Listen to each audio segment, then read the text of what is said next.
साथियों जोहार, जय मूल निवासी, जय यीशु मसीह की। सब सुने सत्य और मेहनत की।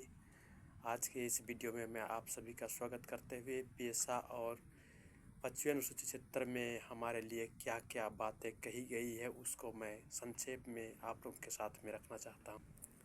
पेशा कानून, जिसको सामान्य रूप से कहा जाता है prevention of panchayat extension to scheduled area, जिसको पेशा कहा गया है, और इसमें हमारे 5वें अनुसूचित क्षेत्र में पंचायत को विस्तार रूप दिया गया है।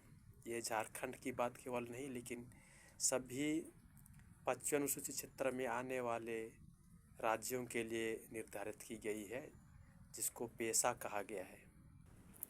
पेशा कानून को हमें बहुत ही अच्छी तरह से समझने की आवश्यकता है, क्योंकि पेशा कानून जो है आदिवासियों के लिए एक विशेष अधिकार जो होता है, जिसको स्वायत्त शासन संविधान के अनुच्छेद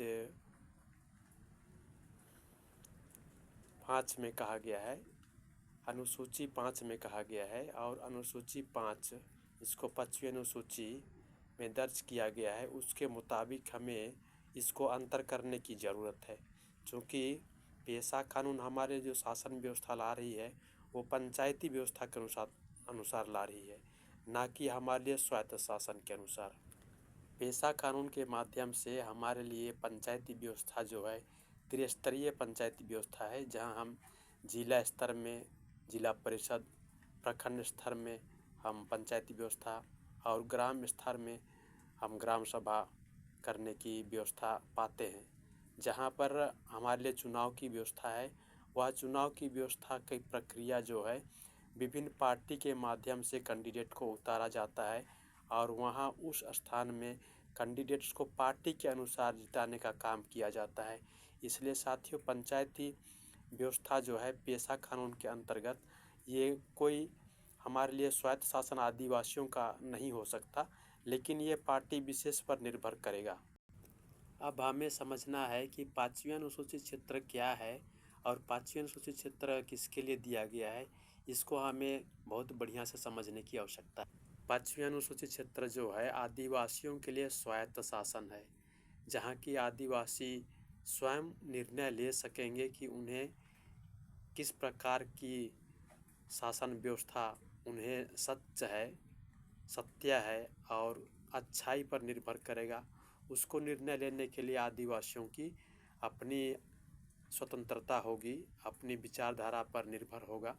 इसलिए ये स्वायत्त शासन आदिवासियों के लिए 5वीं अनुसूचित क्षेत्र ही सही है।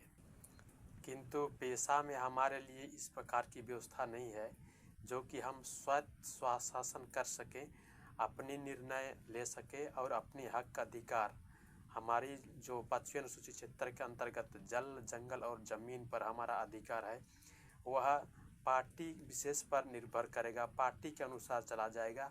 जहां हमारे देश में जो विभिन्न प्रकार की पार्टियां हैं, उसके अनुसार निर्णय लेने का काम शुरू हो जाएगा। इसलिए 5वीं अनुसूचित क्षेत्र और पेशा कानून में हमें बहुत ही अच्छी तरह से समझने की आवश्यकता है। इसे समझने के लिए हमें संविधान को अच्छी तरह से पढ़ना पड़ेगा। संविधान में जो दिया गया है अनुच्छेद 244 में, और उसी का उपबंध किया गया है ये 5वीं अनुसूचित क्षेत्र, जिसको हम कहते हैं अनुसूचित क्षेत्र।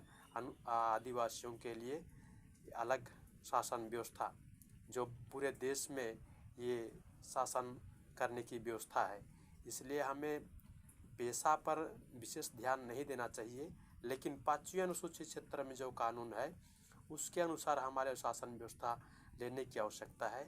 और पूरे भारत में हमको इस पर ध्यान देने की आवश्यकता है कि हमें 5वीं अनुसूचित क्षेत्र के अनुसार शासन व्यवस्था चाहिए, ना कि हमारे लिए पेशा के अनुसार। इसलिए साथियों, मैं आपको ये समझाने की कोशिश किया, आप समझने की कोशिश करें और इसको पढ़ें, संविधान को विशेष करके पढ़ें, और शब्द अक्षर के अनुसार आप उसको अर्थ समझते हुए, वाक्य के बीच में जो अर्थ होता है उसको समझते हुए आप इसको आगे बढ़ाइए। और 5वीं अनुसूचित क्षेत्र के अनुसार ही हमारा शासन व्यवस्था हो, जहाँ पर हम स्वशासन कर सकें, अपना शासन कर सकें, किसी केंद्र सरकार या तो राज्य सरकार के अधीन में हम ना रहें, पार्टी के अधीन में हम ना रहें, वो हमारी व्यवस्था यहाँ 5वीं अनुसूची चित्र में दिया गया है। आप सबों को इस छोटे वीडियो को बताने के लिए मैं कोशिश किया और आप यहाँ मेरी बातों को बहुत ध्यान से सुने। आप लोगों को बहुत बहुत धन्यवाद। इस चैनल को आप सब्सक्राइब अवश्य करें और लोगों तक भी पहुँचाने की कोशिश करें। आप सबों को बहुत बहुत जोहार, धन्यवाद। जय मूल निवासी।